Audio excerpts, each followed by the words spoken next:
Hey everyone, it's an amazing day in the UK and that means it's the perfect time to hide indoors and talk about tech. And today I want to talk to you about this Soundbass floor stand for the Sonos One and Sonos One SL speakers. I think it's compatible with a few other Sonos speakers too. So there are several reasons why this one stood out to me in particular. The first one being price. The official Sonos stands cost £200 for a pair, whereas this one costs £140 for a pair and £75 individually. That puts it on par, but maybe a bit more expensive than the Flexon stands and the Sana stands, which are also quite popular. The second reason is the footprint of the base. This one is square and is about 250mm in length and width. And also the shaft itself is quite far back compared to many which have the shaft in the middle or close to the back. But when looking at measurements online, this one was the closest to the back of the base, which suited me perfectly because I need this to sit in a very tight spot behind the sofa that is right up against the wall. The third reason this one stood out to me is...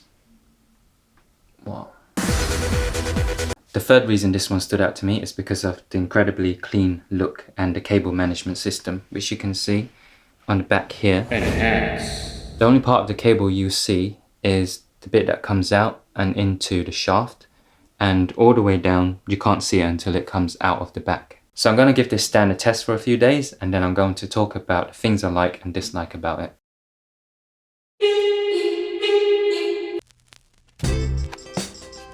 When bought as a pair, the stands come individually packaged within an outer box. You get a simple set of instructions and the shaft is made up of two pieces of metal that are joined by this fastener. Each stand provides rubber feet for hard floors or spikes for carpeted floors. This is the head where the Sonos One will sit. And finally, here is the base, which has multiple exit points for the cable. After the cord exits the base, there's only 40 inches or 1 meter of cabling left over to reach a power socket. To get around this, I bought a third-party cord by Flexon, which is 5 meters in length, and we all know some extra length is always welcome. The key feature that makes this different from the other stands on the market is the locking mechanism. It's in an open position now, and what happens is the speaker will sit on top, and when I push the handle upwards, these pillars have locked these flaps into place. So what it's essentially doing is pushing against the walls of the speaker to hold it tight. And this is a good time to show you a bit of the construction. You can see that the screws here aren't perfectly aligned, and neither is the rubber bumper here. You can also see that some of the materials are plastic. I also want to quickly mention a small detail about this stand, and it's the felt pad here. So the speaker doesn't sit flush, it actually balances slightly on this felt pad.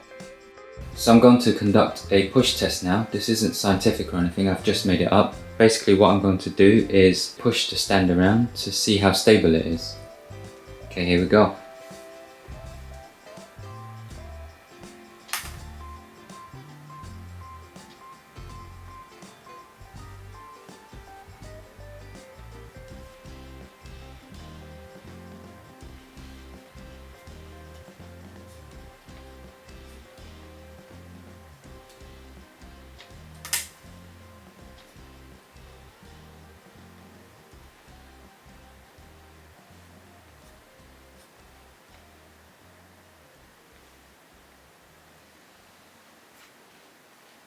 Okay, it seems quite stable when going left to right, but when going front to back, it can fall over.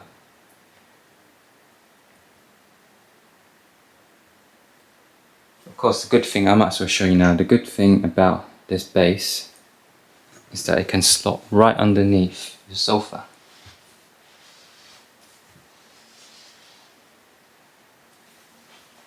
Like so.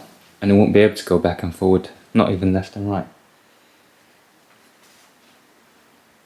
So this is the tight space where I've put one of the speaker stands. I'm going to show you what it looks like down there. Brace yourself, it might be a bit nasty.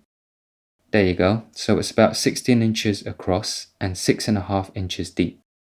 But I still have room to adjust the stand, so I can change the angle of where the speaker is pointing and move it closer to the wall or to the radiator.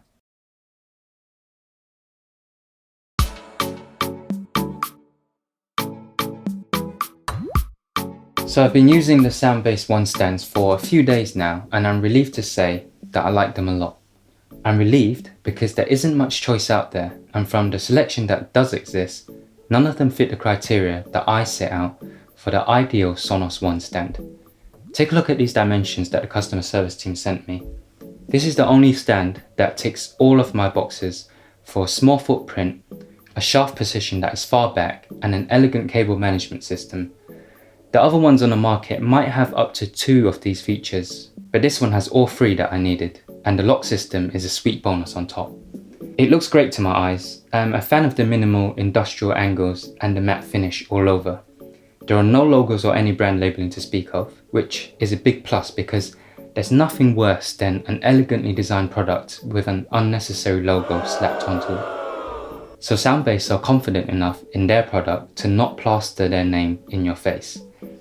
The sales blurb claims that it's at the optimal listening height. If that's true or not, I don't know, but I can say that I like the height. Something shorter would get blocked by my sofa, and I have no desire for an adjustable shaft because I would probably end up choosing my favourite setting and never adjust it again. In my opinion, it looks great, and I'm happy to say it passed the wife test. We saw some of the details earlier, like some wonky screws and plastic fasteners, but these things don't affect the performance of the Soundbass stands. It's still 90% metal, it's stable, and it's sturdy.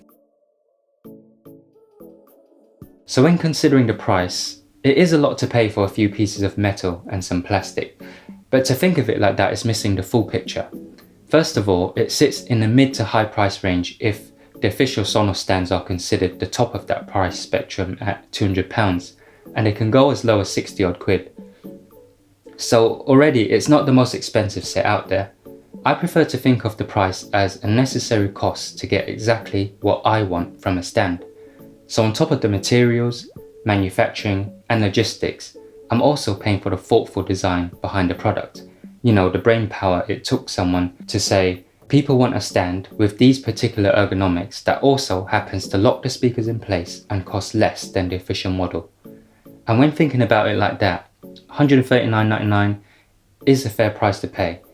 I'd much rather pay this much for a pair of stands that gives me everything I want than to go for a super bargain model that ticks only 1 or no boxes. You know that I like it and it's perfect for me, so here's my advice. If you have limited space, and especially if you need to fit your speakers into a tight spot without drilling holes into your wall, get these, they do the job well. If you have more space to play with, or you're not right up against the wall like I am, you have a few more options that cost less. That's it for now. Like the video if you found it helpful, chuck me a sub if you're feeling generous. See you in the next one.